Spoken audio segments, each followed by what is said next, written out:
Mais je dirais que j'en ai terminé maintenant. Je veux rentrer à la maison.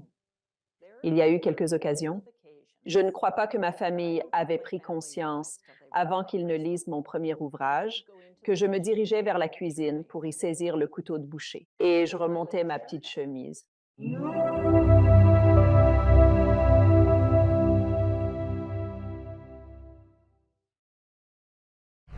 Je suis ravi d'accueillir dans l'émission Margot McKinnon. Comment ça va, Margot? Bonjour Alex, ravi de vous rencontrer. Un plaisir partagé. Je suis impatiente de discuter avec vous. Votre vie intéressante, c'est le moins qu'on puisse dire. Des expériences de mort imminente, des éveils spirituels, des livres incroyables que vous avez écrits et des choses qui, je l'espère, aideront notre public. Alors ma première question est la suivante. À quoi ressemblait votre vie avant ces expériences de mort imminente, qui apparemment étaient déjà assez intéressantes en soi? Eh bien, merci de le dire. Mes expériences de mort imminente se sont produites quand j'avais 18 ans et environ 37, 38. Donc, j'en ai eu deux. Et si on remonte plus loin dans le temps, dans ma vie, j'ai toujours entendu cette voix profonde qui me parlait depuis que j'étais enfant. Je voyais des esprits, j'entendais des voix. Et ce n'est que bien plus tard dans ma vie que j'ai compris ce que ces voix m'annonçaient, les événements qui allaient se produire, me donnant des prémonitions et me révélant en quelque sorte une vision en mouvement. Sachez, je dis toujours, la toute première fois que je me souviens avoir entendu cette voix, j'avais environ 4 ans et nous avions cette maison sur la plage à Cocoa Beach, en Floride, quand nous étions petits. Donc, je faisais du surf. D'accord. Donc, j'avais 3 ou 4 ans et je faisais du surf et je suis tombée de ma planche. Et à cause de ma taille, je suis tombée et alors que les vagues déferlaient sur ma tête, je n'avais pas la force de lutter. Le courant m'emportait au large ou quelque chose d'approchant. Et emportée par le courant, je me noyais peu à peu. Et je regardais mes parents, l'eau leur arrivait juste aux genoux, tandis que pour moi, elle montait, genre jusqu'ici. Et je me noyais. Puis tout à coup, j'ai entendu cette voix qui disait, c'était toujours cette même voix grave qui murmurait, avec la prochaine vague qui approche. Laisse-la t'engloutir, puis plante tes orteils dans le sable et pousse-toi en direction du rivage. Et puis, laisse la vague te reconduire doucement vers la plage. Je suis arrivée sur le rivage, ça a vraiment marché. Et j'ai lancé un regard avec mon petit visage plissé vers mon parent. Tu n'as pas vu que je me noyais là-bas, mais j'ai compris que cette voix a toujours été là, veillant sur moi. Et maintenant, même quand j'ai l'impression de me noyer. Comme au sens métaphorique, je dis non, juste enfonce tes orteils dans le sable et laisse-le t'amener sur le rivage. Ne lutte pas. Laisse-toi simplement guider vers le rivage. Allais-tu dire quelque chose? J'allais justement te demander, alors, quand tu étais enfant, l'idée des esprits et des voix qui te parlaient, c'était simplement une partie de ton existence quotidienne? Ce n'était même pas considéré comme étrange. Tu croyais que tout le monde vivait la même chose dès le départ, n'est-ce pas? Ouais, cela ne s'est pas produit avant que je n'atteigne l'âge de 16 ans. Alex. Oh, la vache.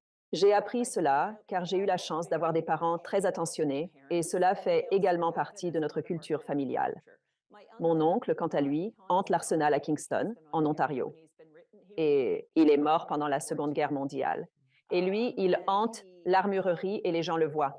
Moi aussi, je le voyais quand j'étais ado au lycée. Je le voyais, mais c'est une toute autre histoire. Mais je le voyais. Il est mentionné dans le journal. Ma grand-mère voyait aussi un esprit. Il est venu lui dire qu'il était décédé. En hexagone. C'est donc un élément intrinsèque de notre culture familiale. Quelques-uns d'entre nous possèdent naturellement ce talent. Mes parents étaient remarquables.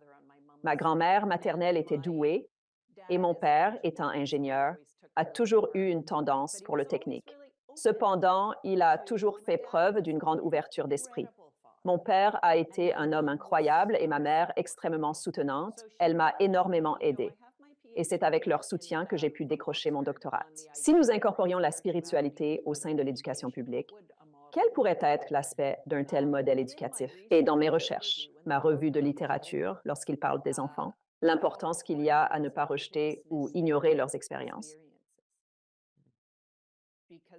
Car pour eux, cette expérience est davantage réelle que tout ce qui est physique ou intangible. Ainsi, Les enfants se développent sans vraiment comprendre ce qui est réel ou non. Il est donc essentiel de ne pas toujours tout expliquer à votre enfant, mais de privilégier plutôt la pose de nombreuses questions. Avec le temps, j'apprécie de partager quelques anecdotes tirées de l'éducation de mes propres enfants, parce que mes enfants, cela se manifeste également chez eux à présent. Ils sont devenus adultes, mais cela s'est également manifesté en eux auparavant. Si nous revenons toutefois à cette expérience de mon enfance, maintenant j'ai 4 ans, je suis déménagée à Québec, je suis canadien, j'ai déménagé à Québec et je m'occupe de coucher mon petit poupon Michael, dont le berceau se trouve dans le salon. J'ai à peu près 4 ans. Je lui remonte doucement sa petite couverture et là, dans l'obscurité, comme émergeant de nulle part, j'entends distinctement « Tu seras enseignant ». Mon moi intérieur a accepté, disant « D'accord, je le ferai ». Ainsi, je suis devenu enseignant au lycée. J'y ai vu des élèves vraiment en difficulté, vivant des expériences spirituelles, sans qu'il y ait de place dans notre système éducatif pour les aider à les comprendre, leurs expériences. Je l'ai fait en tant que prof d'anglais au lycée, et car c'était un sujet de discussion.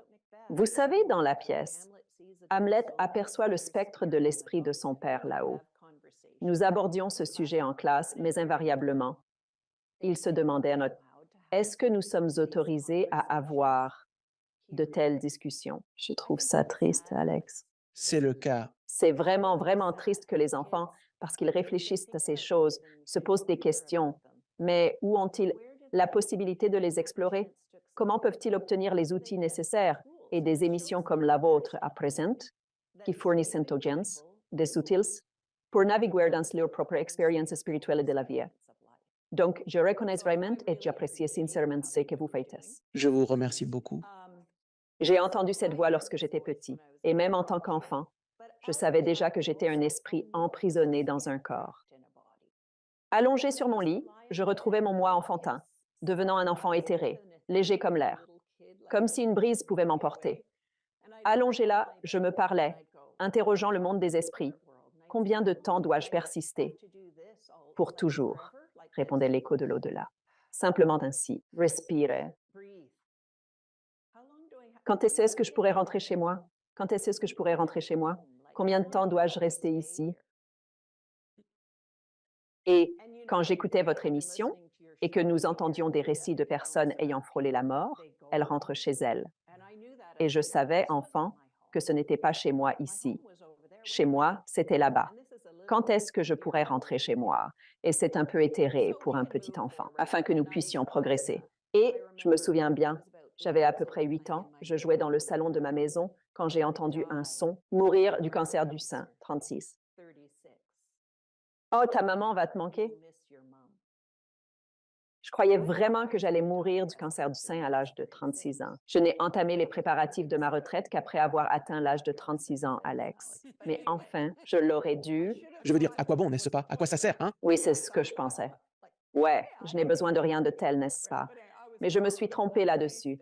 Je le suis toujours. Alors, mon père est entré dans la pièce et m'a demandé, Parker, pourquoi pleures-tu? Et j'ai répondu, eh bien, je vais mourir à l'âge de 36 ans d'un cancer du sein. Une voix me l'a révélé, et comme je te l'ai déjà dit, j'ai des parents qui prennent au sérieux mes visions, et ça a vraiment aidé, tout comme ma mère le faisait, parce que la nuit, je voyais des esprits et tout le reste. Et quand je me réveillais, ils étaient là à me regarder fixement. Alors, elle me disait, passe-t-il derrière tes rideaux? Vérifie sous ton lit, fouille ton placard.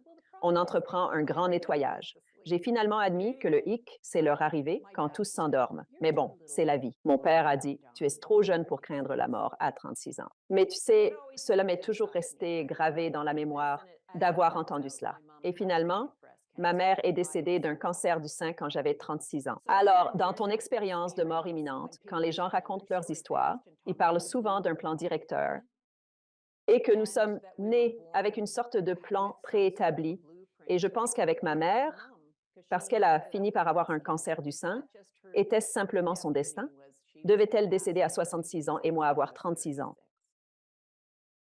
Avons-nous donc un jour qui est ce jour-là? Je pense que nous avons certains jours que nous pouvons surmonter. Nous pouvons changer nos circonstances.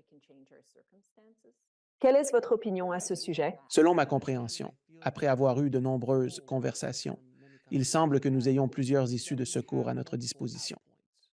Nous avons plusieurs sorties que nous pouvons choisir d'emprunter ou non, et beaucoup de celles-ci sont ces expériences de mort imminente. C'est là qu'elles interviennent. Je me dis, d'accord, c'est une de vos échappatoires. Vous voulez partir? Vous le pouvez.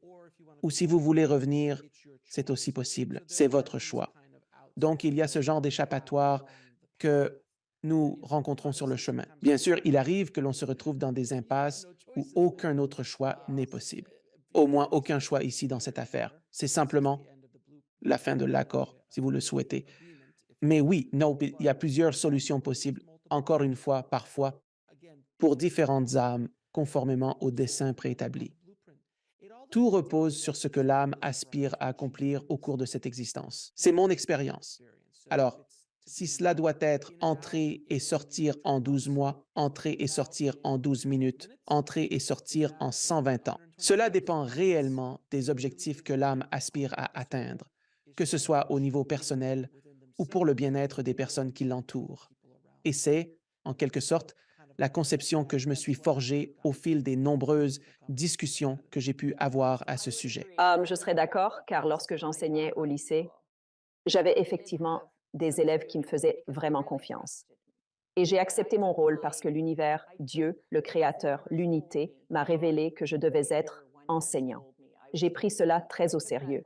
Je savais que j'étais une sorte d'instrument et je l'ai pris vraiment au sérieux. Mais j'avais aussi des élèves qui cherchaient une échappatoire. Ils voulaient simplement rentrer chez eux. Alors, il m'a fallu tenter de leur parler à propos de cela. Eh bien, laissez-moi vous poser cette question, c'est très intéressant.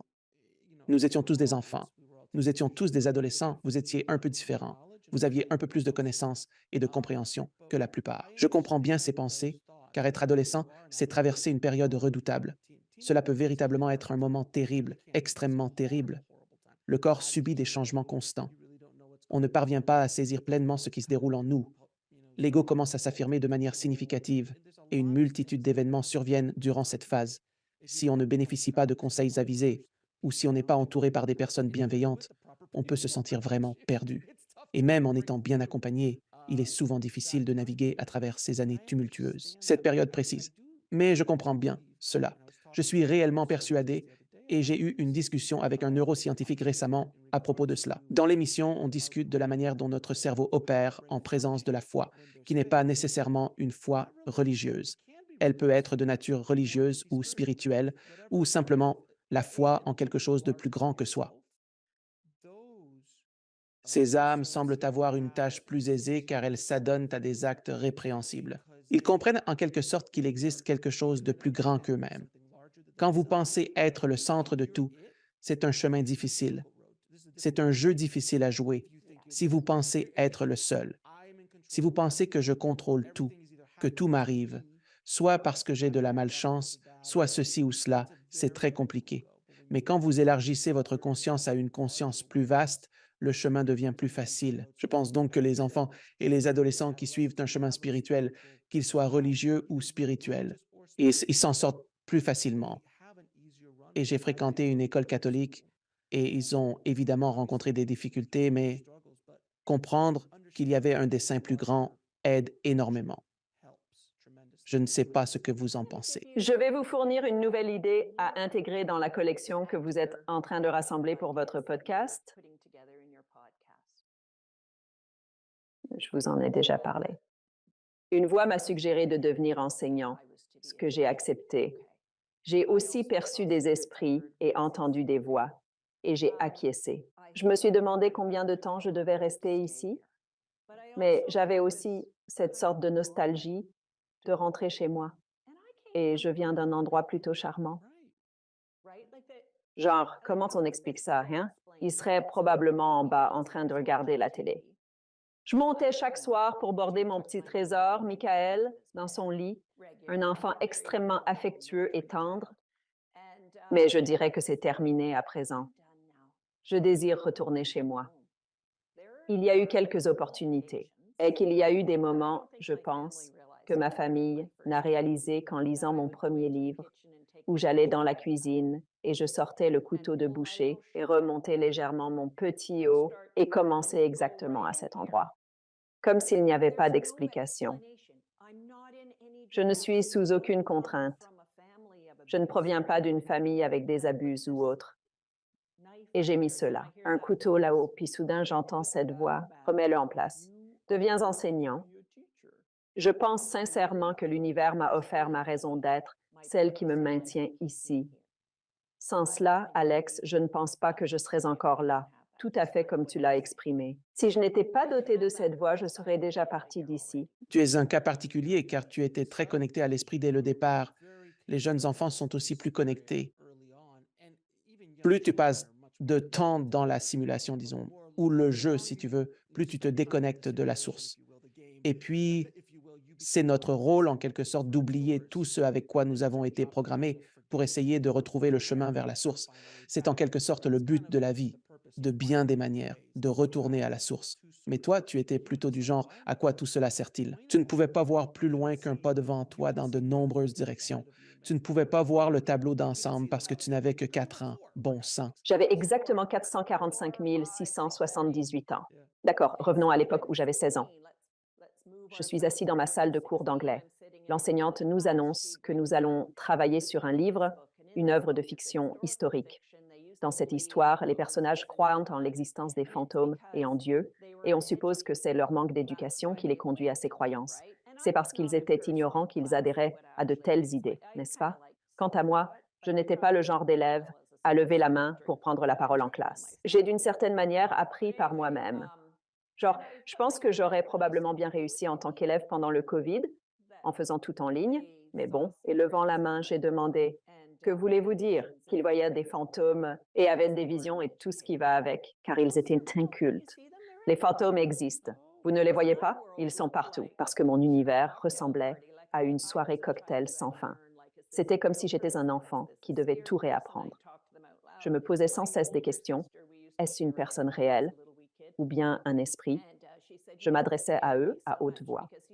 Ma sœur aînée, avec qui je partageais un lit quand j'étais un petit enfant fragile, me confiait que je lui faisais peur en disant: «Mais comment est-il possible de dormir avec toutes ces personnes dans notre chambre?» Elle disait: «Je me souviens d'elle plongeant sous les couvertures et je m'y glissais aussi sans vraiment savoir pourquoi, mais oh, il se passait quelque chose. C'était ma réalité, n'est-ce pas? Il y a tant de gens qui vivent cette même réalité. Mais à ce moment précis, quand elle a dit ça, je me suis reculée dans ma chaise et j'ai dit: un jour, j'irai dans une université très prestigieuse et je montrerai que les gens qui ont vécu cette réalité sont extrêmement intelligents. Ainsi, je me suis rendue à l'université d'Oxford où j'ai réalisé mon doctorat. J'avais une vie guidée par un plan directeur dont nous discutions, qui m'indiquait que je devais persévérer dans ma contribution, de la légitimité à ce domaine. C'est pour ça que j'apprécie tant ta présence. Tu convies des invités vraiment légitimes à ton émission. Et légitimes, exactement. Ils ont travaillé dur, ils ont étudié, ils parlent avec éloquence de leurs expériences. Et donc, d'accord, ça fait 16 ans. À 18 ans, je suis à l'université, je vis ma première expérience de mort imminente, qui, pour moi, je pense, parce que je n'ai pas vécu de mort imminente. Et ça a été ma grande révélation dans le. C'était juste une autre parmi tant d'autres de mes chapitres. Oui, j'étais très malade. J'avais une angine streptococcique et il semble que j'ai eu la mononucléose d'embrasser trop. Bref, je suis ensuite partie à l'université.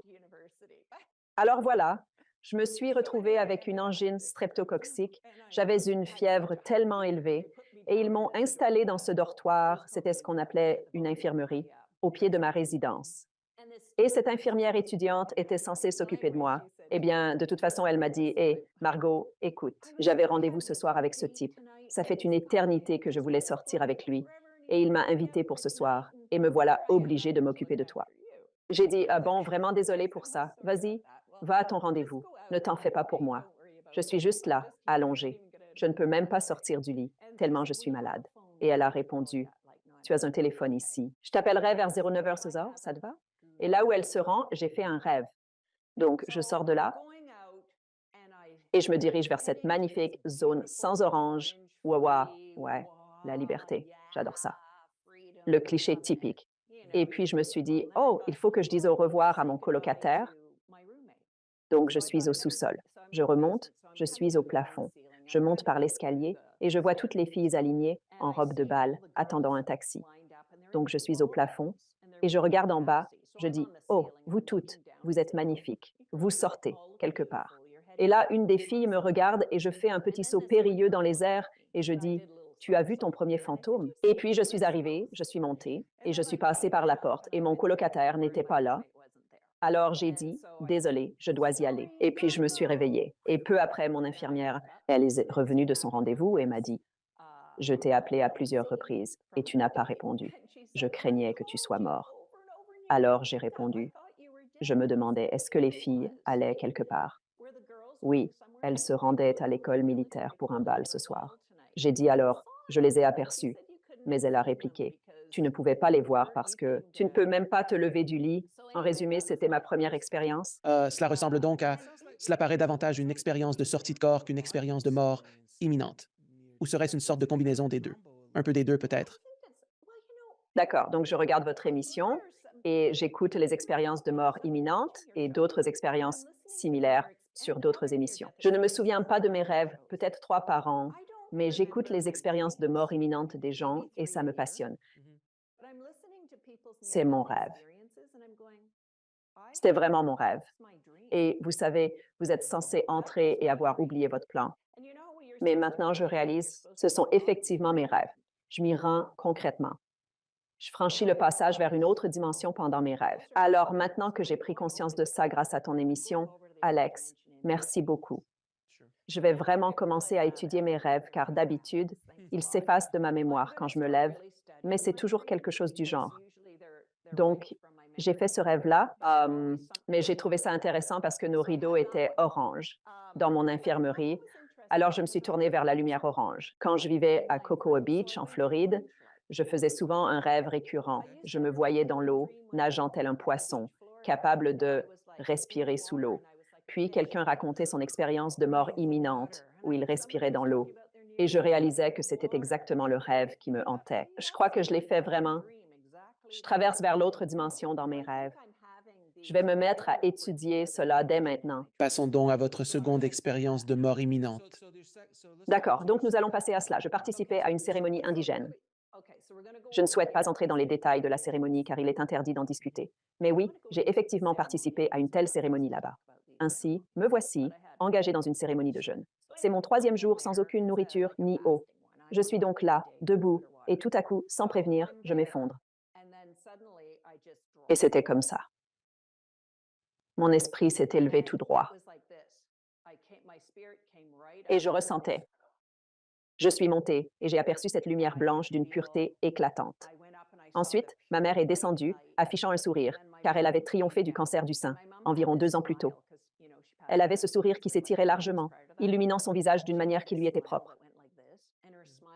Et elle était là, présente. Je pouvais apercevoir ces autres esprits qui me paraissaient gris, s'élevant doucement. Et moi, je montais de la même manière. Puis, j'ai rencontré ma mère et elle a exprimé « J'adore te voir, cependant tu ne peux pas aller au-delà de cela. » Et donc, j'étais là, tu sais, situation classique, mais avec des enfants de très jeunes, je devais revenir à la réalité. Pourtant, l'expérience de cet amour absolu, inconditionnel de cette joie et de cette liberté. Et puis mon ami a dit, Mania, Margot, c'est comme ça que tu rappelles un esprit, au fait. S'ils partent de cette manière, tu n'as qu'à appeler leur nom très fort comme ça. Et il y a de fortes chances que leur esprit revienne. Elle et moi sommes allés comme ça. Et puis j'ai un peu regardé autour de moi. Il le fallait. Oh oui, qui suis-je? Je suis une personne. Il fallait que je reprenne mes esprits. Je suis une personne.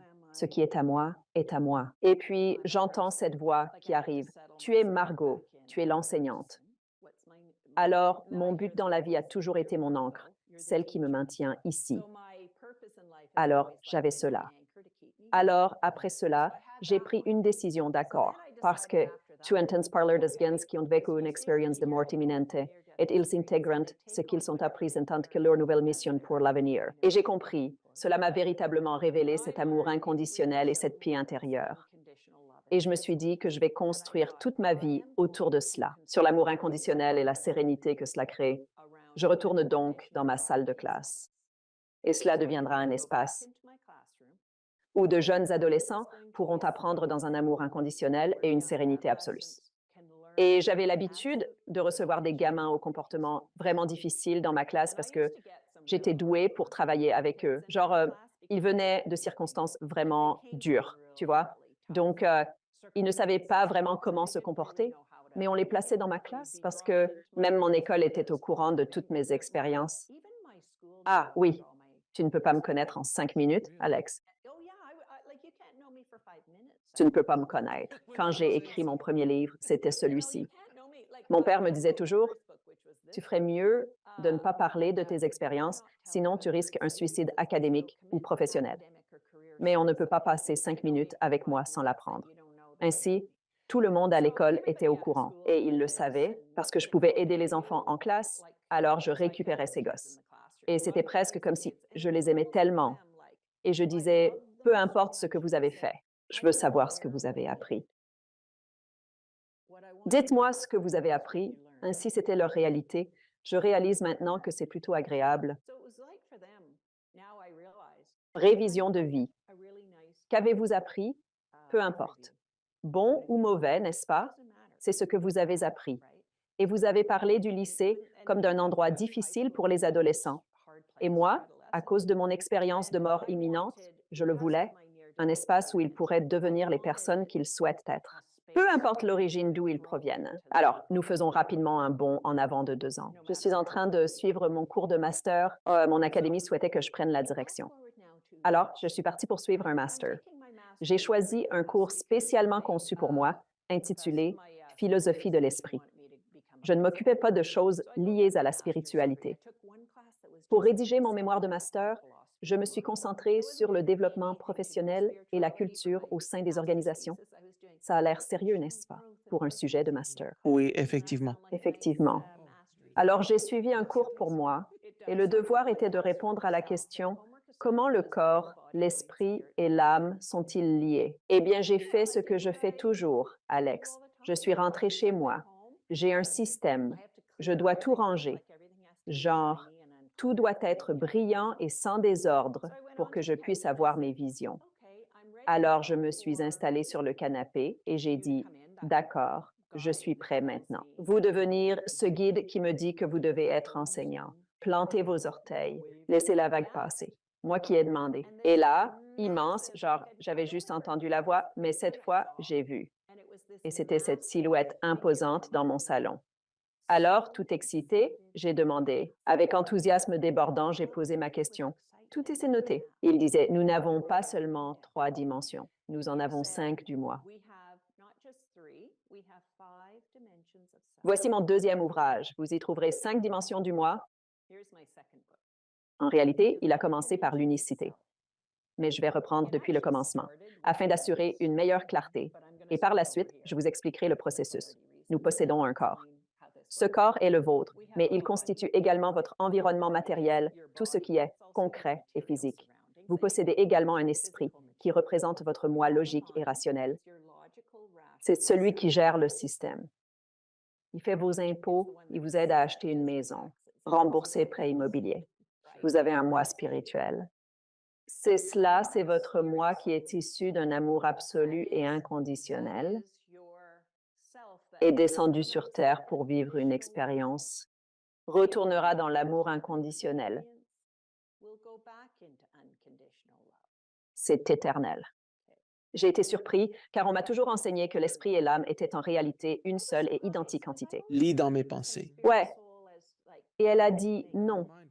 J'ai dit âme. J'ai parlé à cette silhouette, d'accord? Parce que je peux poser n'importe quelle question. Je n'ai pas besoin d'être proche de la mort pour entendre cette voix. Et j'ai dit, eh bien, j'ai longtemps pensé que l'esprit et l'âme étaient identiques.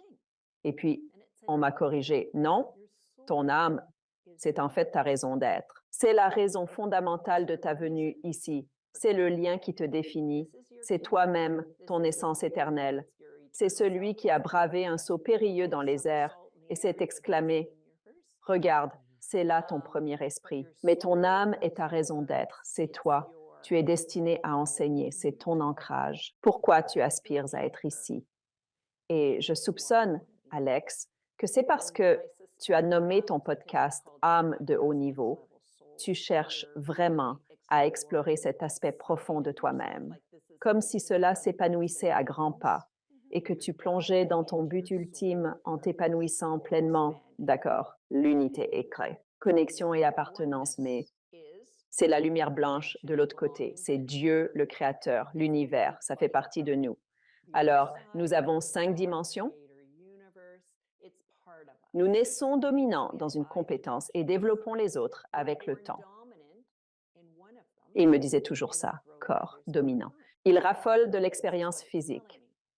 Ils apprécient les cheveux, le maquillage, les ongles, la mode, les sports, et tout particulièrement ceux comme le rugby, et d'autres sports corporels où la transpiration est de mise. Le football, le hockey aussi. Domination physique. J'aime la nourriture, donc je dresse la table. Je ne suis pas dominée par le physique. Je pourrais dire que je suis à l'aise avec mon corps. Et je n'ai atteint que le niveau de compétence. C'était bien pire avant, genre avant que je ne commence à écrire ce livre. Je n'étais pas très douée pour les aspects corporels de la vie car j'étais extrêmement éthérée. Dominance intellectuelle. J'apprécie les systèmes logiques et rationnels, et je dis que nos systèmes scolaires sont trop axés sur l'intellect. Ils valorisent les compétences dominées par l'esprit. Les élèves à dominance intellectuelle s'élèvent au sommet, vont à l'université, décrochent les emplois, et maintenant ils dirigent tout. Et j'aimerais voir nos systèmes scolaires intégrer ces autres compétences, car nous avons des élèves à dominance spirituelle. Et je dirais que je suis dominée par l'esprit, mais je suis presque à égalité maintenant, dominée par l'esprit et l'âme. Mais en tant que personne à dominance spirituelle, je valorise l'amour inconditionnel et la paix, plus que tout au monde. Mon esprit, contemple le monde. Et quand je regarde par ici, j'habite dans un condo et j'ai une vue complète sur la ville, donc je vois tous les grands gratte-ciel et je vis dans une ville pétrolière et gazière. Alors, mon regard se pose sur un monde qui semble inutilement dur et abrasif. Ça ne devrait vraiment pas être le cas. Maintenant, je saisis pourquoi, étant petit, je voulais toujours rentrer chez moi. Je veux que ça revienne. Oula, c'était tellement doux et nous étions aimés. Les personnes à l'esprit dominant se souviennent de cet amour, Alex.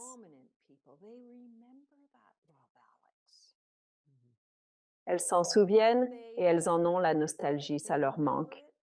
Mais peut-on ressentir cette nostalgie ou devenir plus spirituel plus tard dans la vie? Je pense effectivement que oui. C'est pour cette raison que lorsque les gens vivent ces expériences d'éveil, cela peut débuter parce que nous possédons tous ces 5 sens. Alors, quand j'ai eu des enfants, je l'ai montré à ma classe lorsque je l'ai conçu. Et j'ai dit, hey, vous savez quoi? Je viens de découvrir cela. Puis, je l'ai esquissé sur le tableau, je le leur ai montré, et c'était ces enfants qui restèrent de leur plein gré après l'école. Et ils ont dit, tu parles de moi, n'est-ce pas? On dirait que tu as lu tout ce qui se passe dans ma tête. Ils veulent rentrer chez eux maintenant. Ils sont seuls. Et j'étais une personne à l'esprit dominant. Je dis été parce que ce livre a été d'une grande aide. L'ensemble du modèle m'a été bénéfique. Mon premier ouvrage portait le titre La subtilité d'être humain. Et j'ai mis cela par écrit parce que, au moment où cette invention a pris forme dans mon esprit, au cours de mon master, quand cette figure s'est dévoilée, mon mentor est apparu et me l'a révélé. J'avais tellement hâte de rentrer chez moi et je me souviens avoir regardé ma sœur. J'étais en visite chez elle à Stowe, dans le Vermont. Nous faisions de la randonnée là-bas et elle adorait ça. Je ne suis pas assez portée sur le physique pour adorer cela, mais j'y vais quand même, car elle l'est. Donc, elle était là, allongée sur le canapé sous cette couverture, dans cette sorte de maison de location, en train de boire du thé dans la tasse de quelqu'un d'autre. Je suis au courant et elle est étendue là. Alors, Margot, fais-moi part de ta vie. Comment te sens-tu? Dis-moi absolument tout. Je suis assise ici, Alex, à peine touchant la chaise de mes doigts, car je réfléchis profondément. Comment peut-elle être si parfaitement à l'aise sous le plaid d'une autre personne, buvant tranquillement dans la tasse d'un autre? Les gens au tempérament dominant sont vraiment très sensibles. Ils sont comme des éponges. Ils ressentent quelles lèvres ont touché ce verre auparavant. Quel corps s'est enveloppé dans ce plaid. Ils le ressentent. Et je touchais à peine la chaise, et je la regardais, et je pensais, je connais la différence entre toi et moi. Tu es chez toi partout, et moi, je ne suis chez moi nulle part. Et c'est pourquoi j'ai décidé, je vais trouver l'exquise essence de ma vie. Je vais faire de la terre mon foyer. Et je me suis mis à faire cela. Maintenant, je suis tellement enthousiaste que j'ai peint tout mon appartement en blanc pour qu'il corresponde à mon expérience de mort imminente, cette immersion dans la blancheur. Alors, j'ai transformé mon domicile en cet espace sanctuaire d'amour inconditionnel, de paix. J'ai conçu toute ma salle de classe autour de l'amour inconditionnel, de la sérénité, où les gens peuvent s'épanouir en leur véritable moi, où les élèves peuvent créer la vie que leur esprit désire vivre. Eh bien, laissez-moi vous poser cette question car nous avons ces 5 profils de personnalité dominants, si vous voulez. Comment équilibrez-vous les 5? Parce que nous les avons tous, les 5. Et dans cette expérience immersive de jeu de simulation, nous devons tous gérer ces 5 aspects. Peu importe si vous êtes les êtres spirituels les plus élevés, des maîtres ascensionnés, ou sur le point de le devenir, vous devez quand même gérer le corps et l'esprit dans ce contexte. Vous devez quand même aborder l'ego différemment de vous et moi. Nous devons tous y faire face. Ce sont les règles de ce jeu. Alors, comment les équilibrez-vous? Eh bien, permettez-moi juste de terminer avec l'âme, de m'adresser à ceux-ci, et ensuite nous aborderons cela. Alors, les personnes dominées par l'âme, elles connaissaient leur but comme le mien m'a été révélé très tôt, à 4 ans. Les personnes dominées par l'âme. C'est ainsi que je réagis au stress comme une âme prédominante. Et par là, je veux dire, je veux rentrer chez moi maintenant. Je suis retenue ici par mon âme. Mon âme, je reviens ici. Alors, chaque fois que j'ai cette envie de rentrer chez moi maintenant, je ne me sens pas à l'aise ici. C'est un environnement dur et agressif. Je passe par ici. Ah, je passe par là. Ouais, je dis que je ne suis pas axée sur le physique, mais je cours 6 kilomètres tous les 2 jours et je fais de la musculation pour être bien musclée et tout. Mais est-ce que je veux vraiment jouer à un jeu où le physique prédomine comme le rugby? Basketball? Non. Vous savez pourquoi? Parce que c'est impoli. Prendre le ballon de quelqu'un alors qu'il est encore en train de jouer, c'est impoli. Ça ne convient pas à Maval. Nous y voilà. Ouais, les plaquer, c'est impoli. D'accord, compréhensible. Alors voilà, on se retrouve dans une culture. Par exemple, je faisais cette présentation aux enseignants parce que j'enseigne souvent cela aux enseignants pour qu'ils reconnaissent les enfants dans leur classe. Vous pouvez identifier les enfants à dominance corporelle. Vous pouvez voir ceux à dominance intellectuelle. Vous les remarquez? Et ce qu'il faut vraiment surveiller chez ces enfants, quand vous observez ça, c'est que leur regard s'éteint, comme des yeux éteints, car alors leur esprit s'était envolé, disparu. Comment pouvons-nous faire pour raviver cet esprit en eux? Alors, je faisais attention à ça dans ma classe. Et puis, j'ai compris, parce que les enfants connaissaient ce modèle, et je me suis approchée de ce garçon. Il avait son capuchon sur la tête, ses écouteurs, tout le tralala. C'était un gamin pâle, presque éthéré. Et un jour, j'ai traîné ma chaise jusqu'à lui et je lui ai dit, hé, écoute, tu vas où quand tu en as marre de nous? Et il m'a juste regardé et pour la première fois, il y avait de la lumière dans ses yeux. Et il a dit, bah, je construis des skateparks. J'ai dit, vraiment? D'accord. Puis ben, j'ai sorti un carnet pour lui. D'accord. Vous recevez parfois des formules? Vous avez des images de ça qui vous parviennent? Oui, c'est le cas. Eh bien, consignons-le dans ce journal. Et alors j'ai demandé, à quoi ressemble ton emploi du temps? Tu suis des cours de physique, n'est-ce pas? Parce que cela te sera nécessaire pour les rampes. Et tu étudies les maths, le calcul, afin de pouvoir tout comprendre correctement. Tu suis des cours de dessin technique parce qu'ils doivent être magnifiques. Alors soudain, sa formation a pris tout son sens et je lui ai dit, tu n'as pas besoin de t'échapper.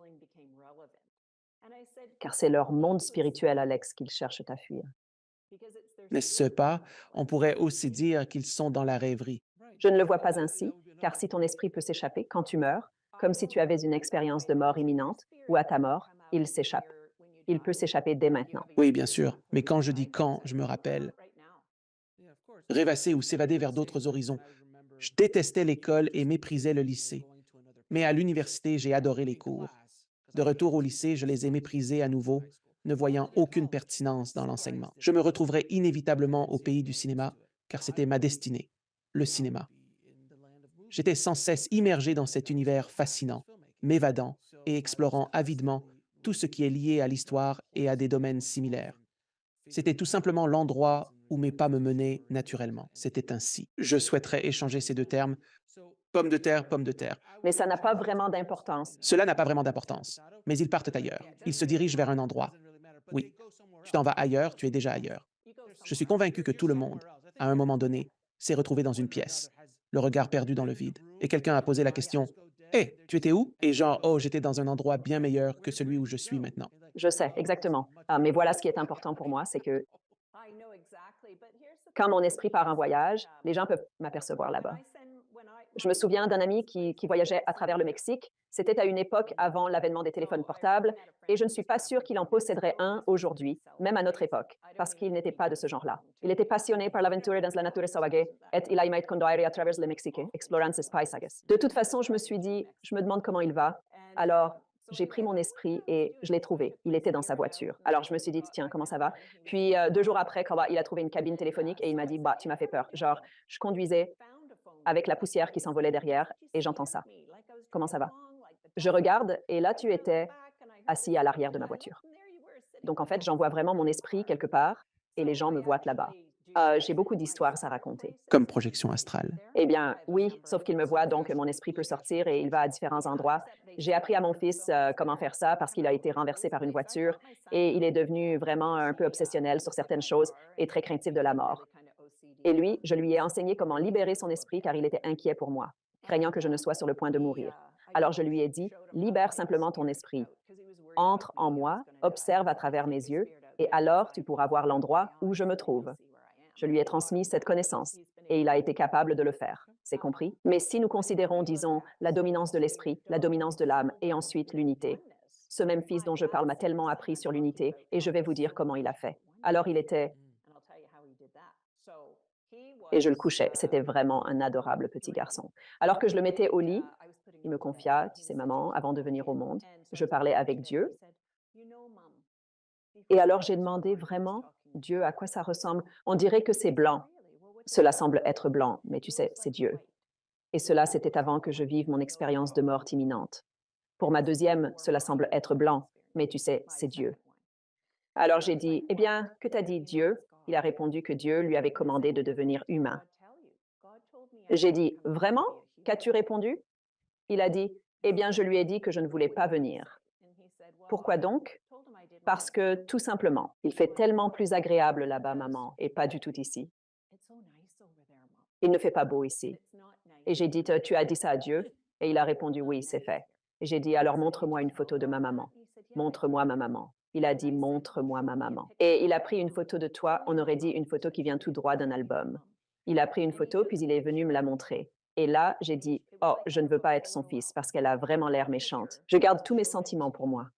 Et je suis tellement triste. J'ai dit, c'est vraiment à lui ça? Eh bien, que dit donc Dieu à ce sujet? Il m'a dit que je devais venir ici. Alors, je me suis introduit dans ton corps. Et puis quand je suis venue au monde, j'ai levé les yeux vers ton visage et j'ai murmuré, oh, tu es tellement belle. Je suis si heureux que tu sois ma maman.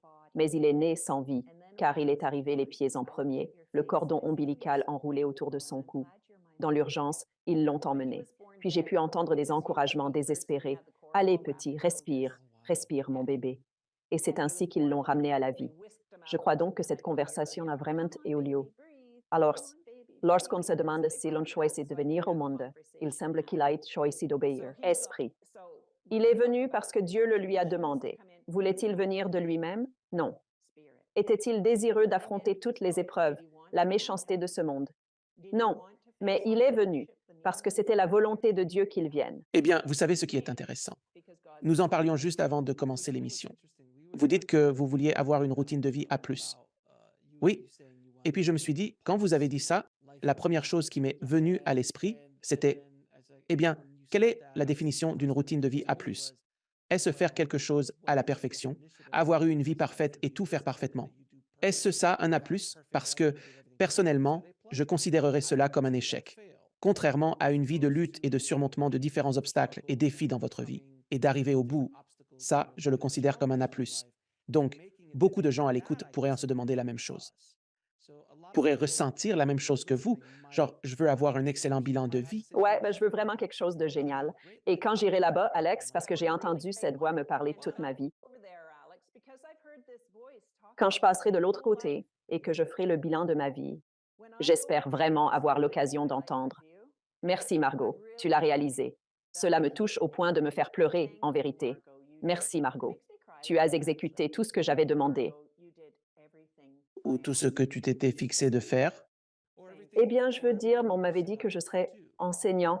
J'avais ce boulot vraiment cool quand j'étais à l'université où je travaillais dans un hôtel pour gagner beaucoup d'argent afin d'aller à l'université. Et il disait, oh, on va te placer dans la gestion hôtelière, on t'enverra partout. Ça n'a pas marché. J'ai dit, j'ai promis pour 4 heures que je serais enseignant. Eh bien, c'était l'épreuve. C'était un test, sans doute le mien. Et oui, je perçois tout comme un test. Eh bien, certains disent qu'il n'y a pas de test. Eh bien, nous faisons face à des défis, mais cet enfant qui est le mien m'a tellement appris sur ce que signifie l'unité, car quand il m'a dit cela, je me suis dit, je dois vraiment faire de l'école un lieu, un espace éducatif où les enfants peuvent s'épanouir pour créer la vie que leur âme est venue vivre ici. N'est-ce pas là le but de l'école? Ça devrait l'être en tout cas. Nous sommes tous dans une grande école en général, l'école de la Terre. Nous sommes ici, tenus par la loi de nous rendre à cette école. Mon fils a maintenant 7 ans, alors je m'occupe de lui avec mes 3 enfants. Nous sommes dans un musée. Eh bien, il est tombé amoureux de Bouddha. À l'âge de 7 ans, le voici. Il est présent, adoptant des poses semblables à celles de Bouddha partout. Splendide. Il est âgé de 7 ans. En somme, nous sommes dans un musée. Je l'aperçois assis en face du Bouddha, imitant exactement sa pose méditative. Les autres enfants demandent « Maman, on va le chercher ?» Non, laissez-le, dit-elle. Mon fils s'appelle aussi Alex. Laissez-le là. Et quand il aura terminé son expérience, il nous rattrapera. On restera juste ici. Bref, il nous a rattrapés et j'ai dit « Alex, comment c'était ton expérience avec Bouddha ?» Et il a dit « Tu sais, maman, pour comprendre quelque chose, il faut devenir cette chose. » Il a 7 ans. Il a 7 ans. C'est incroyable.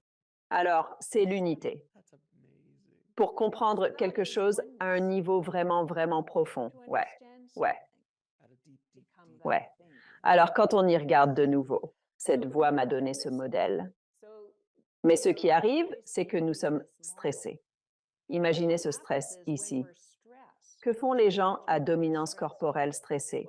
Faire du shopping, des stéroïdes peut-être, et manger. Tout ceci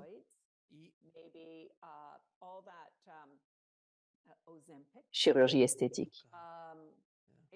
Est-ce une industrie exploitant la peur du vieillissement chez les obsédés de l'apparence? Tout ce matérialisme omniprésent. Que font les individus à l'esprit prédominant? Ils mènent une existence extrêmement systématique, structurée et logique. Que font-ils lorsqu'ils sont sous pression? Mon système s'effondre. Ou imaginez si leur partenaire décède, alors qu'ils avaient une idée bien arrêtée de ce que serait leur retraite, leur vieillesse ensemble. Et soudain, tout a basculé, n'est-ce pas? Mais elles peuvent, car il est nécessaire qu'elles ramènent tout le monde au sein du système. Et il arrive que certaines personnes se mettent à qualifier les autres d'idiots. Regardez tous ces idiots sur la route. Idiot, idiot, idiot. C'est ce que mon amie a fait.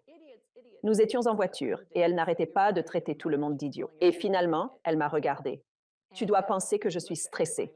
Un peu, oui. Tout le monde n'est pas idiot, mais il s'agit vraiment de reconnaître, quand tu parlais d'équilibre, de savoir reconnaître quand on a perdu son équilibre. Passe à une autre dimension. Alors, j'accompagne les personnes qui souhaitent ouvrir la dimension de leur âme parce qu'elles sont maintenant à la retraite. Toute cette existence dominée par l'esprit et la carrière s'est évanouie. Alors, quel est le prochain chemin? Par ici. Certains sont déjà là. Ils veulent découvrir la vie que leur esprit aspirait à vivre. Je n'ai jamais vraiment aimé cette carrière dès le départ. Ils désirent donc explorer quelle est précisément la vie que mon esprit aspire à vivre. Ces gens ici, dominés par l'esprit, et vous, ayant été dans le monde du cinéma, on peut observer certains acteurs, véritablement dominés par l'esprit. Quelques-uns, absolument. Et le jeu d'acteur est vraiment, à certains égards, un excellent espace pour eux, car ils ont un script, ils ont des repères où se placer, et ensuite, une fois terminé, ils peuvent laisser entrer l'esprit de ce personnage et se laisser guider. Mais c'est aussi vraiment difficile pour eux lorsqu'ils ne peuvent pas se défaire de l'esprit qu'ils incarnent. J'ai eu le plaisir de travailler avec des lauréats des Oscars et j'ai eu le plaisir de parler à beaucoup de ces artistes de haut niveau. Et c'est vraiment intéressant parce que vous avez absolument raison. J'ai parlé à certaines des plus grandes stars du rock et des stars de cinéma et des artistes en général. Les grands penseurs, écrivains illustres et autres. Ces esprits comprennent qu'ils sont un vecteur.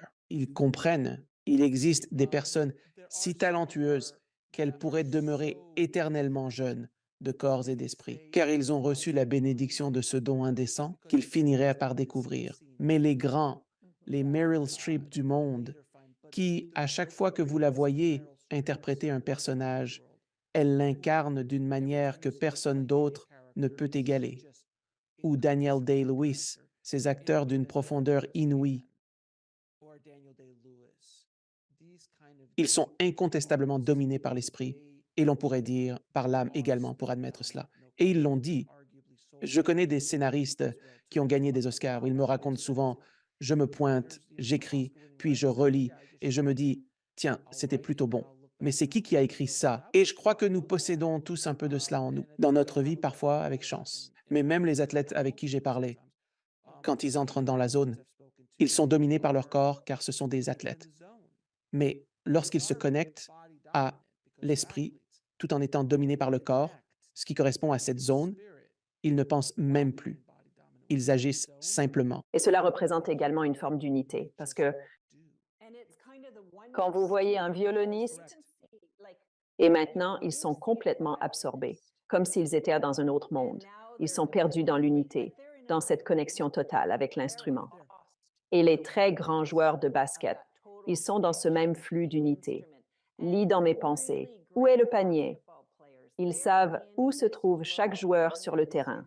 Et donc, vraiment, pour développer ton unité ici, c'est essentiel. Va vraiment t'aider à t'élever exactement où tu es dans ta vie. Comment est-ce que tu fais ça? Excusez-moi? Comment faites-vous cela? Eh bien, en faisant mon jogging quotidien, je passe chaque matin devant une maison d'où s'échappe de la musique de piano. On peut deviner que c'est une personne d'une grande intellectuelle qui joue, car c'est véritablement très... Ils savent qu'ils observent les notes. C'est très comme ça. Ils doivent se détendre et respirer et se connecter à l'unité. J'enseignais à mes élèves comment faire cela dans leurs écrits. Ainsi, lorsqu'ils devaient, parce que certains enfants venaient me voir et ne savaient pas écrire. Et je disais, bon, d'accord, je veux que tu regardes ce mot maintenant, comme si c'était une question. Et c'était toujours un mot comme comment fonctionne la peur, une grande question philosophique. Et je disais, d'accord, ce que je veux que tu fasses, c'est de t'asseoir confortablement dans ta chaise, de fermer les yeux, et je veux que tu visualises le mot peur. Et ensuite, je veille que tu. Les toutes premières images qui te viennent à l'esprit, comme un film qui commence à se dérouler. Qu'est-ce que tu vois? Quelle histoire que nous avons étudiée correspondrait le mieux à ce que tu vois? Commence à noter ce que tu vois dans le film de ton esprit. Commence ta dissertation ici. Les enfants avaient d'excellentes notes aux examens provinciaux standardisés, sans que j'aie à les corriger. Avant, les gens s'amusaient de voir une rangée d'élèves d'un enseignant rédiger des brouillons, créer des cartes mentales. Puis, ils observaient mes élèves ouvrir leur livret et s'asseoir en silence, méditant pour trouver la réponse, car ils avaient été préparés différemment. J'avais enseigné à mes élèves à réfléchir profondément et à trouver les réponses par eux-mêmes, une méthode qui pouvait sembler étrange aux autres, mais efficace selon leurs résultats. Je leur ai appris à avoir une vision pour qu'ils puissent extraire une réponse vraiment fraîche, vibrante. C'est une compétence qui s'enseigne. J'étais sur le point de dire que c'est quelque chose que de nombreuses personnes écoutant pourraient ne pas saisir. Mais en réalité, tout le monde possède cela. Bien sûr, comme je l'ai déjà dit, tout le monde peut jouer au basket. Vous pouvez prendre un ballon, le lancer en l'air. Mais nous ne sommes pas tous Michael Jordan. Donc certains sont plus doués que d'autres dans ce domaine. Mais nous pouvons tous le faire et progresser dans cette technique, cette idée. parce que j'ai appris à le faire. En méditant moi-même et en laissant certaines choses venir, le nom de cette émission m'est venu lors d'une méditation. Je l'ai demandé. J'ai dit, il me faut un nom pour cette émission. J'avais 3 semaines pour monter cette émission, car des ordres de marche m'ont été donnés. Et j'ai dit, d'accord, il me faut un nom. Et là, pendant une méditation, ça m'est apparu comme une évidence et j'ai vérifié. Je me suis dit, oh, personne d'autre n'a ce nom, personne ne l'utilise. Super. Et ça a juste surgi. Mais tu as appris ces compétences. Ce n'est rien de ce que j'ai fait. Je ne suis pas né comme toi, dans cette merveilleuse famille bienveillante et éduquée spirituellement. Je ne le suis pas. Pour moi, le chemin a été plus long, plus difficile. Et la chose dont je voulais parler rapidement est les 5 types de profils. Tu as compris certaines de ces choses bien avant les autres, parce que c'était ton chemin. Pour moi, je n'ai découvert ma véritable vocation que bien plus tard. Effectivement, cela fait sans doute à peu près 5 ans. C'est à ce moment précis que j'ai découvert ma vocation et l'ai véritablement trouvée. Et j'ai réellement compris quel était le véritable but. Tout s'est progressivement mis en place. Ensuite, tout ce qui m'entourait a commencé à prendre sens. Et lorsque je suis arrivé à cet endroit profond de l'âme, je me suis dit, oh, d'accord. Et maintenant, je comprends pleinement. Toutes les luttes, toutes les épreuves, tous les détours et longs chemins par lesquels je suis passé pour arriver ici, tout cela était conçu pour que j'arrive à cet endroit précis, à ce moment exact, pas il y a 5 ans, pas il y a 10 ans, et certainement pas dans 10 ans. C'est le moment où tu étais destiné à apprendre cette leçon dans ta vie. Et dès lors, tout a commencé à s'éclaircir, à prendre sens.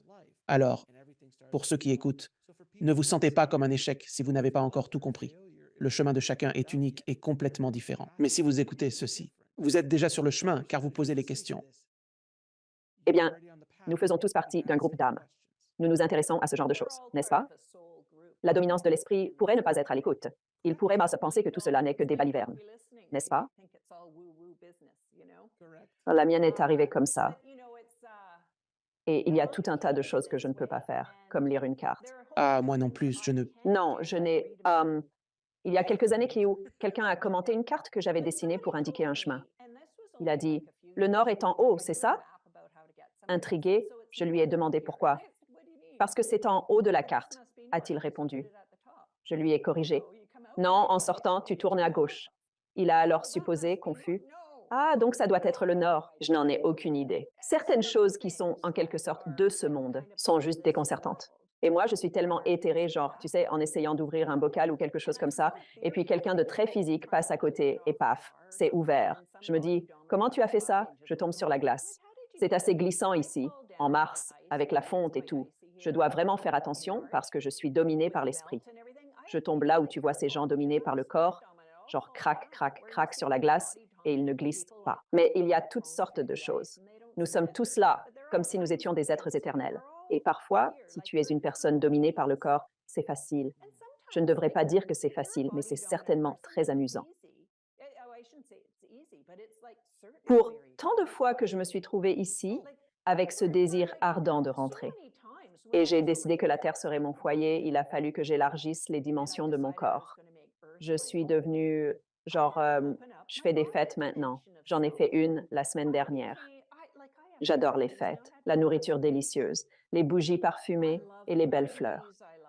Parce que la dominance corporelle m'a fait comprendre, genre, ils ont dit, bon, non, Marc, tu passes à côté de l'essentiel de ta vie si tu ne profites pas de tout l'aspect tangible des choses.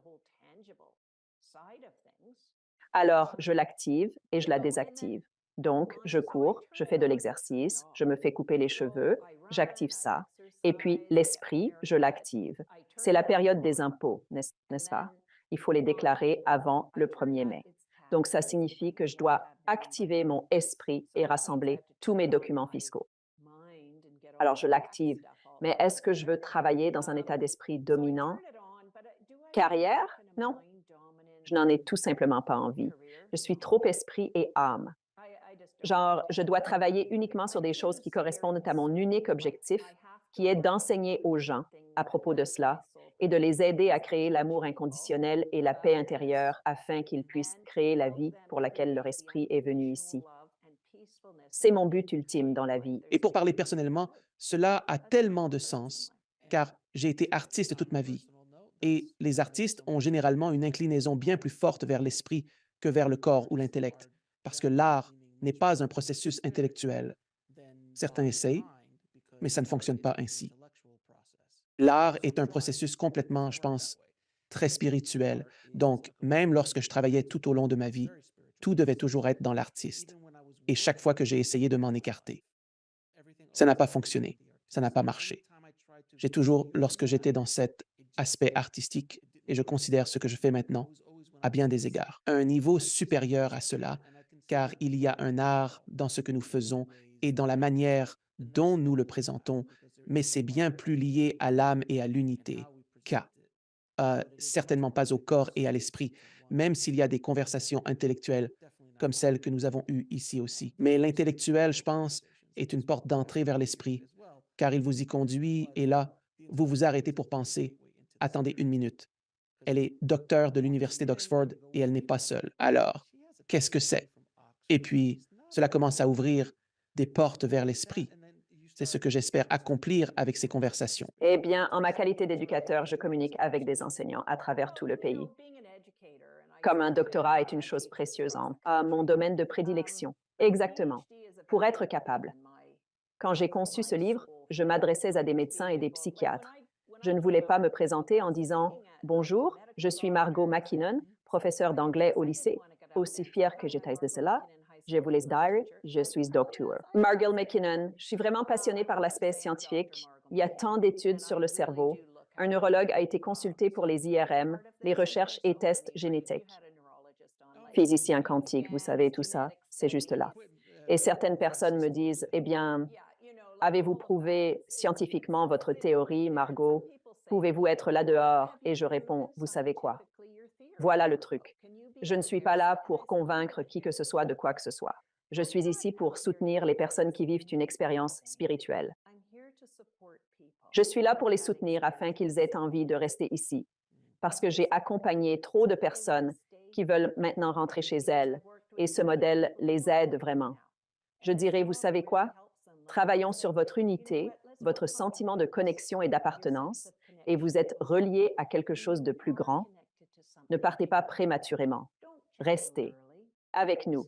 Et en tant que votre professeur d'anglais au lycée, mon rôle est de vous aider à explorer tout cela afin que vous trouviez un sens réel. Et une fois que nous avons fait cela, il s'agit de faire entendre leur voix et de les situer dans leur vie. Oh, leurs notes ont carrément explosé. La lumière brillait dans leurs yeux. Et nous sommes des êtres éternels. Si votre vie ici, profitez au maximum de l'aspect physique et tangible. Allez-y sans hésiter. C'est ça ton voyage. Excellent. Tu peux m'emmener avec toi? Tu peux m'inviter à tes fêtes? Parce que j'adore ça, non? Si ton expérience ici, c'est de faire plein de trucs intellectuels, tu adores tous les casse-têtes. Alors, pendant mes années d'enseignement, il était de rigueur d'assister aux cérémonies de remise des diplômes. Vêtue de ma toge académique noire, je me tenais aux côtés des élèves, eux parés de leur toge bleue, et je me trouvais juste à côté de mon ami, le professeur de physique. Comme à mon habitude, j'avais dissimulé sous ma toge un bout de papier et un stylo, prêt à capturer toute illumination soudaine pendant l'événement. Alors que nous étions assis côte à côte, mon ami extrait discrètement son papier de sous sa toge. Intrigué, je fais de même et je commence à gribouiller quelques pensées avant de remettre le papier à sa cachette. Puis, dans un moment où tous les élèves se mettent à applaudir un de leurs pairs, je me tourne vers lui et lui demande sur quoi il était en train de travailler. Avec un sourire, il me confie simplement qu'il était en train de résoudre un problème de mathématiques qui le taraudait. Ça me tracassait depuis une semaine. Je l'ai résolu. Et le mec qui domine, hein? Mais aussi un peu visionnaire parce que les maths, c'est visionnaire. Ah oui, absolument. Alors, il a demandé sur quoi tu travaillais? J'ai eu une vision. Génial. On se voit après. On parlera de nos visions. Et voilà le genre de personnes avec qui je travaillais. Elles étaient attirées par moi parce que je créais toujours un espace pour que les gens puissent parler librement de leurs expériences spirituelles. Ça. Et vous savez ce qui est drôle? Depuis que j'ai commencé à animer cette émission, ça m'arrive régulièrement parce que dès le début, les personnes qui me découvrent, que ce soit à travers l'émission ou dans la vie de tous les jours, ils viennent vers moi et me demandent, est-ce qu'on peut discuter de la théorie de la simulation et de l'idée que nous pourrions tous vivre dans une simulation et ce que cela implique sur le plan spirituel et tout le reste. Et même des gens de Hollywood m'appellent et ils, vous savez, est-ce qu'on peut juste parler de cet épisode que vous avez fait? Parce que je ne peux rien dire publiquement à ce sujet. C'est quelque chose que je voulais vous demander. Comment trouvez-vous le courage d'être spirituel dans notre monde occidental actuel? Parce que dans d'autres pays, c'est beaucoup plus accepté, comme en Inde et dans d'autres régions de ce type. Cela fait juste partie de la culture, mais pour nous, ce n'est pas le cas, et de nos jours, c'est même pire.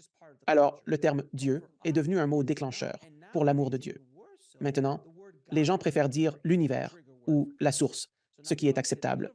Nommez-le comme vous le souhaitez, mais de simplement dire le mot esprit. J'avais une peur bleue de faire cette émission à cause de cela. Suicide de carrière. Suicide professionnel.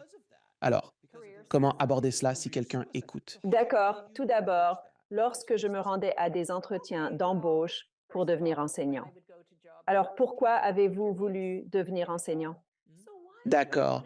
Avez-vous parlé du géant apparu dans votre vision? Oui, j'ai effectivement dit que j'ai toujours voulu être enseignant. Cependant, je suis allée à Oxford et mon directeur de thèse et j'ai dit, comment aimeriez-vous être à ma place à devoir s'asseoir là dans un entretien d'embauche? Pourquoi avez-vous Suisse sense resterasis là à dire, eh bien, j'ai entendu cette voix qui m'a dit, vous êtes comme je n'obtiendrai jamais le poste, n'est-ce pas? Cependant, pendant toute la durée du lycée, parce que c'était tellement naturel pour moi. Alex, qu'étais-je supposé faire? Je ne connais rien d'autre. Je ne sais rien d'autre. Alors, cela a toujours été juste une chose naturelle pour moi. Et puis, tous mes amis du lycée étaient toujours au courant, de même que mes amis de l'université, et quiconque avec qui j'ai travaillé le savait également. Et donc, je suis simplement devenue cette personne que ma porte est ouverte, parle-moi de tout ce qui te préoccupe. Mais qu'en est-il de la personne qui n'a pas eu autant de chance que toi dans la vie, qui, dans ce sens, n'a pas emprunté le même chemin, qui éprouve des sentiments? Écoutant cette émission et qui désire intégrer davantage de spiritualité dans son existence et peut-être même en discuter avec d'autres, au-delà de la simple écoute de cette émission. Je te conseillerais de t'accrocher parce que pour trouver des amis qui te soutiennent véritablement, il suffit parfois d'un seul ami fidèle. Mais de nos jours, se faire de nouveaux amis, intégrer des groupes de rencontres ou même écouter des podcasts comme le tien, cela devient de plus en plus courant et accepté. Et puis, pour te dire, j'ai de la famille aussi. Un frère qui est ingénieur et deux sœurs. Tu vois, je ne suis pas isolée. Je ne sais pas s'il va regarder ce podcast. Mais de toute façon, il est à la retraite et de l'ingénierie. Et devine quoi? Il se lance dans tout cela parce qu'il a, n'est-ce pas, le temps nécessaire pour s'ouvrir à ces nouvelles aventures. Alors il prend son téléphone et il m'appelle. Il réside à Toronto. Il m'appelle régulièrement pour avoir des conversations approfondies. Ces choses, je crois que j'ai eu une vision. Ça ressemble à une vision pour toi, ça. Un ingénieur, dites-vous? Rien de moins qu'un ingénieur. Et j'adore ça, n'est-ce pas? Alors, je suis simplement qui je suis, sans présenter d'excuses. Je ne tente pas de convaincre qui que ce soit. Si tu m'apprécies, tant mieux. Et si ce n'est pas le cas, ne traîne pas avec moi. Ça me va, d'accord? Ça me va, même si mon père dit que je vais ruiner ma carrière en faisant ça. Et puis, quand je lui ai envoyé le premier exemplaire de mon livre, et il a reçu le premier exemplaire. Il a lu, puis soulagé, a dit, content que tu n'aies pas suivi mon avis. Moi aussi. De ne pas l'avoir écrit, car cela a aidé tant de personnes. Pas tout le monde ne va t'aimer. Ce que je veux dire, c'est que c'est normal. Quel métier vous exercez? Je veux dire, mes élèves me disaient, ça ne vous inquiète pas que peut-être quelqu'un viendra vous arrêter parce que vous nous laissez raconter vos histoires d'argot ici. Et je répondais, oh, vous me verrez en première page du journal, les mains menottées. Ouais. Vous voulez savoir pourquoi je suis arrêtée? Parce qu'on a parlé des grandes questions, de l'expérience humaine.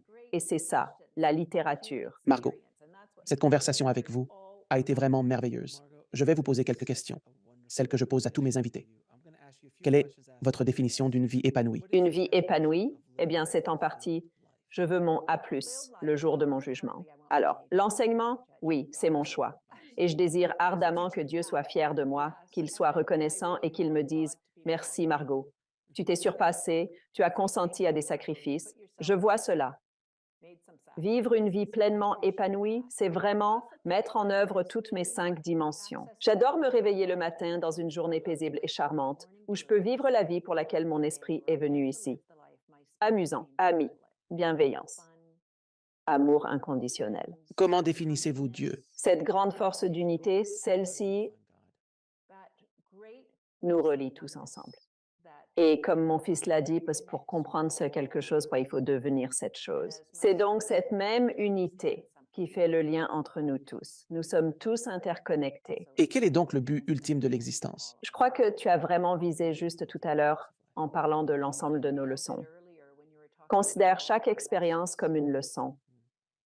Ce soir, je préside une réunion tendue en tant que président du conseil. Je sais que l'ambiance sera électrique.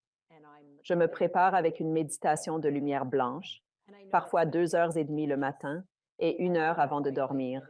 Je m'adresse à la force de l'unité, au Dieu créateur, en exprimant ma gratitude. Merci pour cette opportunité.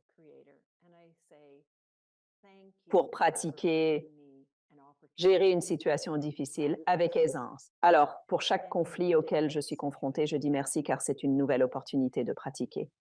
Alors, quelle était votre question, mon objectif, ou plutôt mon but ultime dans la vie?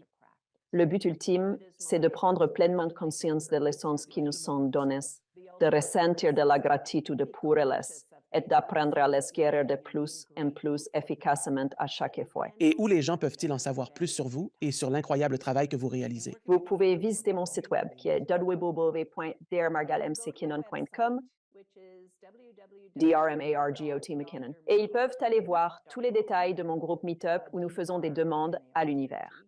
Une fois par mois, nous faisons une séance de questions à l'univers, car tout ce que je veux savoir, je le demande à l'univers. Donc, nous avons un groupe Meetup où nous posons une question, puis nous devons tous y réfléchir pendant tout le mois. Je trouve mes réponses, puis nous nous réunissons pour partager toutes nos réponses une fois par mois. Nous faisons cela, et j'anime des webinaires, et bien sûr, mon livre est disponible ici pour ceux qui souhaitent en commander un directement sur mon site web. Avez-vous un message final à adresser à notre audience avant de conclure? Si vous connaissez quelqu'un en difficulté, un humain, si vous avez la possibilité de tenir leur main et si vous pouvez leur offrir une copie de ce message, dites-leur simplement en tenant leur main que la vie va s'améliorer s'ils arrivent à comprendre qu'il existe une telle beauté à demeurer ici. Parce que je pense que c'est vraiment pour ça que je suis ici, pour aider les gens à comprendre. C'est un endroit merveilleux pour vivre. Margot, un grand merci pour cette conversation enrichissante. J'espère qu'elle bénéficiera à ceux qui l'écoutent partout dans le monde. Je te suis très reconnaissant, ma chère amie. Merci. Merci, Alex. Au revoir. Merci de regarder. Cliquez sur une des vidéos ci-dessous pour poursuivre votre voyage et n'oubliez pas de vous abonner.